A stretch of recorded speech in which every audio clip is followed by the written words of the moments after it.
اعوذ باللہ من الشیطان الرجیم، بسم اللہ الرحمن الرحیم۔ دوستو، میں ہوں امان اللہ خان، آپ کے پروگرام جدوجہد کے ساتھ۔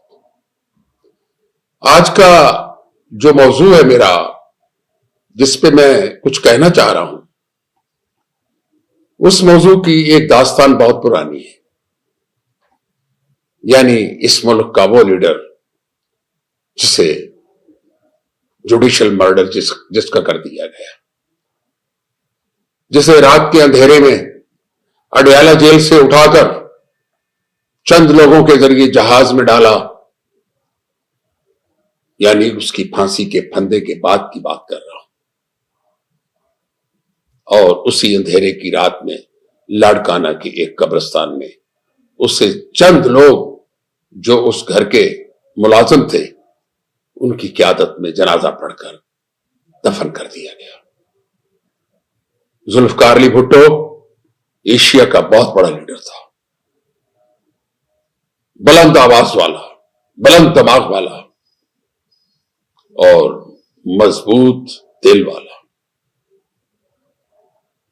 اس نے آمریت اور جبریت، ایوب خان کے 11 سالہ مارشل لا اور اس کے بعد کے جو معاملات تھے، اس کو سامنے رکھتے ہوئے عوام کو زبان دی، ایسی زبان دی کہ جس سے پورے پنجاب، سندھ، سرحد، تمام صوبوں میں ایک آواز بن گئی۔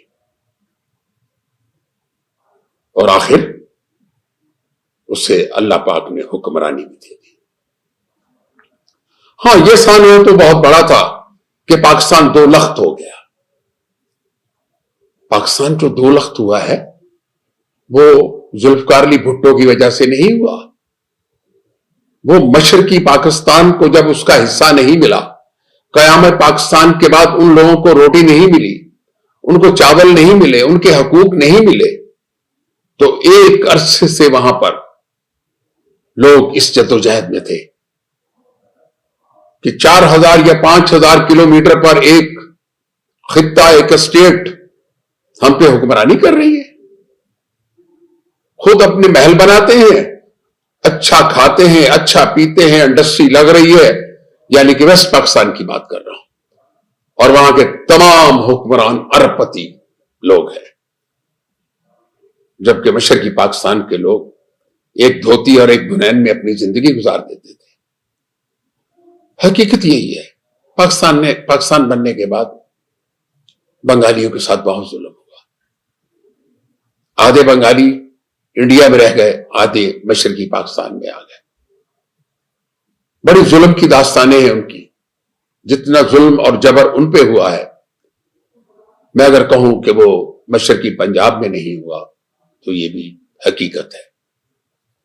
ان کو معاشی طور پر لولا لنگڑا کر دیا مغربی پاکستان کے لوگوں نے،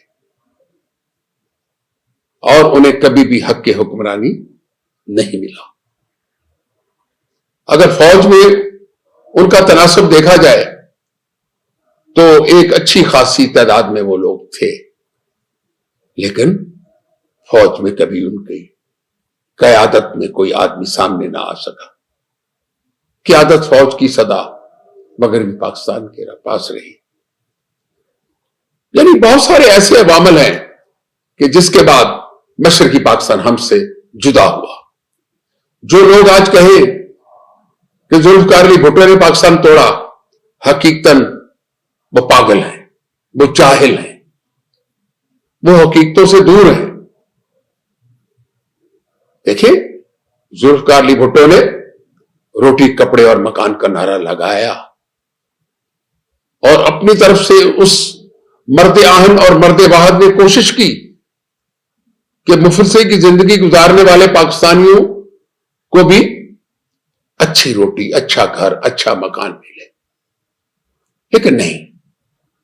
یہاں پر بیوروکریسی کا مضبوط قبضہ تھا، جس کی وجہ سے بھٹو کو ناکام کرنے کی کوششیں پہلے دن سے شروع ہو گئی تھی۔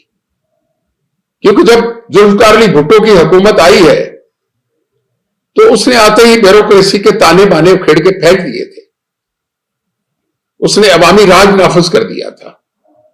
لیکن یہ سب کچھ ہونے کے باوجود وہ کون سی ایسی قوتیں تھیں کہ جو اس کے مخالف تھی، اس کو اقتدار سے ہٹانا چاہتی تھی؟ دیکھیں، حقیقت یہ ہے کہ اس کے کچھ اپنے لوگ بھی تھے جو اس سازش کا حصہ تھے، اور بات حقیقت ہے کہ امریکہ کو بھی ایک آنکھ ذوالفقار علی بھٹو نہیں بھانتا تھا، نہیں بھاتا تھا اسے۔ بہت ساری حقیقتیں اکٹھی ہوئی تو ایک تحریک شروع ہو گئی جس کا نام تھا تحریک نظام مصطفیٰ۔ میں اگر یہ کہوں کہ ہم اس تحریک کا ہراول دستہ ہم لوگ تھے، اس لیے تھے کہ ملک میں اسلامی نظام نافذ ہو اور اس ملک کے لوگوں کی زندگی اسلامی روایات کے ساتھ گزرے، لیکن نہیں، وہ نظام مصطفیٰ کی تحریک نہیں تھی۔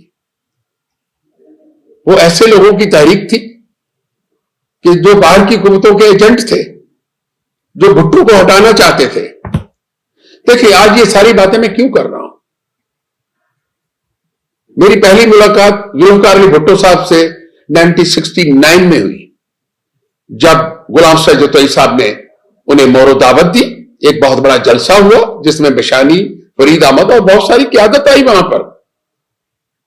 میرے گھر کے اچھے تعلق جتوئی خاندان کے ساتھ تھے، تو میں نے غلام سید جتوئی صاحب سے کہا کہ میں بھٹو صاحب کو دعوت دینا چاہ رہا ہوں۔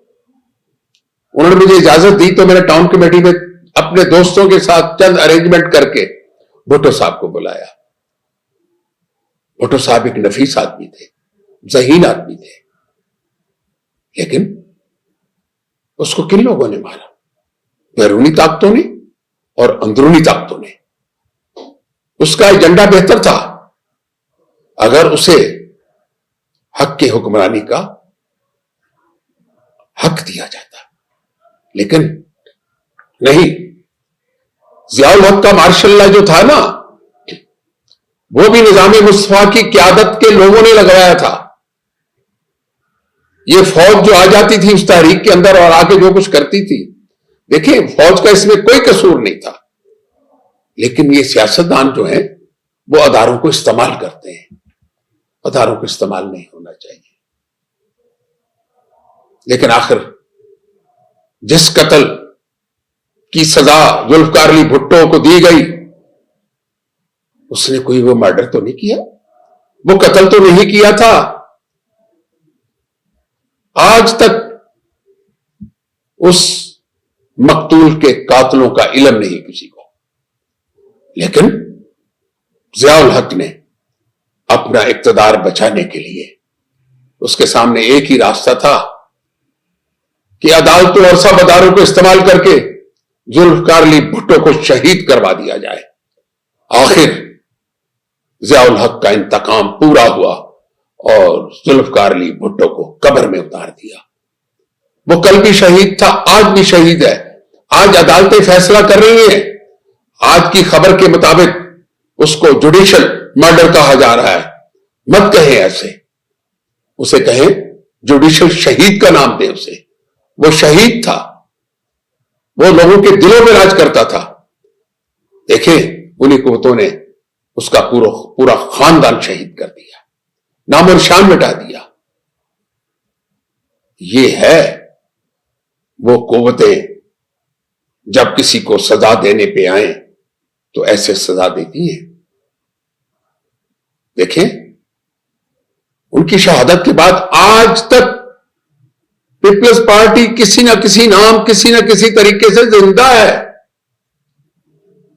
آج اس کا نواسا جو ہے وہ لیڈر ہے۔ میں زرداری کی بات نہیں کرتا، میں بلاول کی بات کرتا ہوں۔ وہ آج لیڈر ہے۔ وہ قیادتیں ختم نہیں ہوتی جو شہادت کے خون کے ساتھ جن کی آبیاری ہو۔ بلاول کی آج کی قیادت ذوالفقار علی بھٹو کی شہادت کی مرہون منت ہے۔ دیکھیں اس کو شہید کا درجہ دے دیا جائے، عدالتوں کو چاہیے کہ وہ ایسے فیصلے کر لیں، آنے والی تاریخ میں ان کے نام لکھے جائیں گے، اور جنہوں نے اسے شہید کیا ان کا حال بھی دیکھ لے آپ۔ فیصل مسجد کے باہر جو مزار بنا ہوا ہے، وہاں کبھی کسی نے دعا کی ہے؟ کبھی نظر آیا کوئی آپ کو؟ بھٹو کی برسی پہ لاکھوں کی دنیا آتی ہے، اس کے چاہنے والے آتے ہیں۔ دیکھیں، پاکستان کے ساتھ مت کھیلیں، پاکستان کو چلنے دیں، اس قوم کو آگے بڑھنے دیں۔ یہ بھٹو شہید کی مرہون منت ہے، یہ قوم، یہ اس کا صلہ نہیں دے سکتی اسے۔ اسی کے ساتھ میں آپ سے اجازت چاہوں گا۔ خدا حافظ۔